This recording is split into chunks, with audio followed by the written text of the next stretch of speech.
my YouTube process so that I can grow on YouTube, how I streamline my YouTube content. Hello, I'm Lucy Griffiths, and I'm going to show you how you can build your own YouTube process so that you can create content easily, batch produce your content, and then enable yourself to really grow on YouTube. Let's dive in and have a look.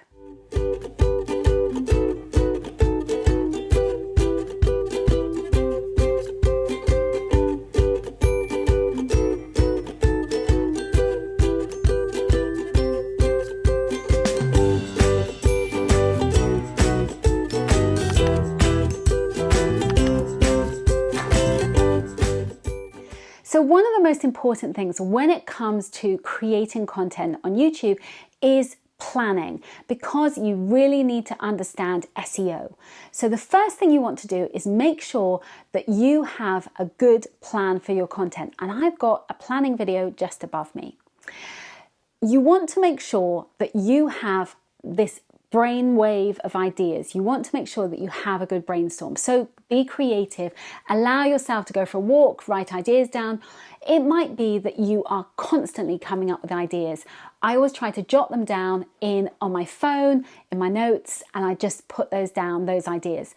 Then stage 2 is doing the research so that you make sure that you are really nailing those ideas and making sure that you get found on Google. So get all of those ideas planned. I'm going to show you how you do the research. So the first place I start when it comes to actually planning my content is my notes on my phone. So I just have a list going. I just use notes, but you can use lots of different tools to decide. But I have somewhere where I just have a brainstorm place where I'm going to share ideas. So this is a list from 2 years ago, but it's things like how to share to Twitter, or whatever it may be that's within your topics of your niche on YouTube. And so I just come up with ideas and I put them in one place so that basically I might come up with ideas as I'm doing the washing or cleaning my teeth or whatever it may be. And I just have this, oh, why don't I do an idea? And so that is just a space for me to generate my ideas. That's an ongoing list, really. Once I've then done this, I then start actually doing the research, and this is the key bit. So what would happen is I would take my little seed of an idea and start doing research for that topic using the powers of YouTube to find a title that actually was more specific and more niche, because the more specific and niche you can be, the better your chances of your video working and ranking will be for you. So the first place I start is YouTube, and I start doing some research. So for example, let's say that we're looking at gluten-free baking, okay?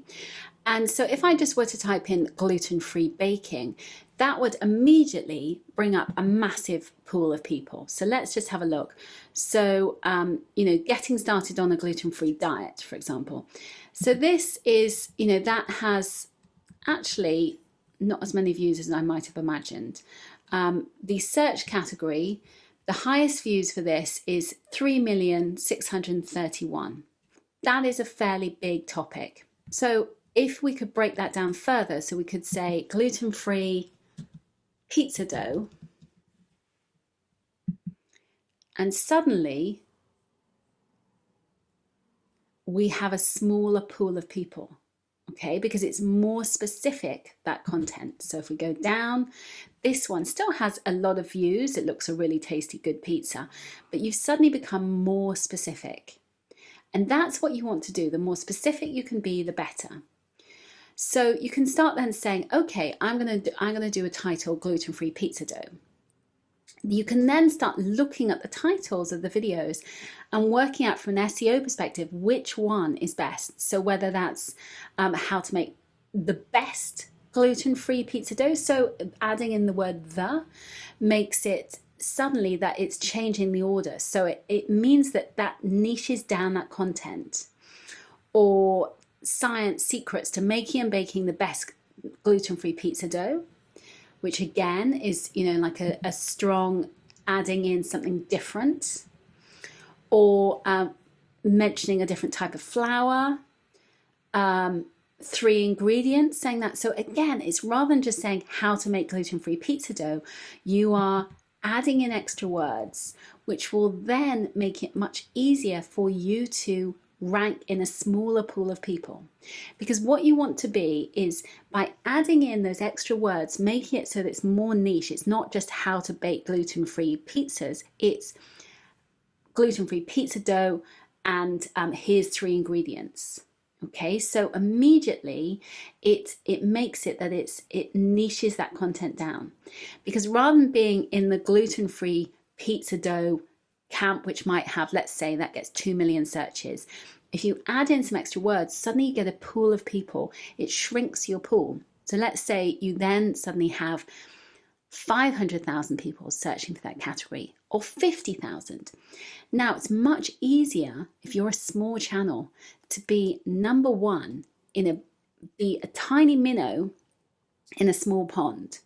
If you're in a big pond with 2 million searches, you're not going to stand out. But if you're in a small pond and you're a minnow, you can stand out because it's a smaller pond. And that's what you want to think about when it comes to standing out on YouTube and planning your content. Stage 3 then comes to actually filming. And that's where we are right now.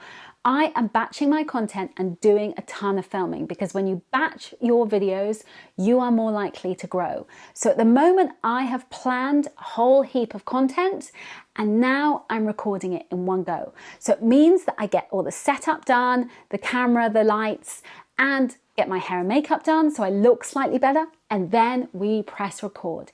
And that's how to really create more content. If you'd like to learn more about this, I have a YouTube checklist that can help you with growing on YouTube, so you know that you've got everything nailed. Click on the link below to get that. It's just in the description. And if you want to know, is YouTube for me? Should you test out which video platform is best for you? Then check out my quiz below that can help you decide, is YouTube right for you and how camera confident you are. So be sure to check those out. If you like this video, I would love you to subscribe. Please click on the link below to subscribe, and I'll see you again soon. Bye bye bye for now.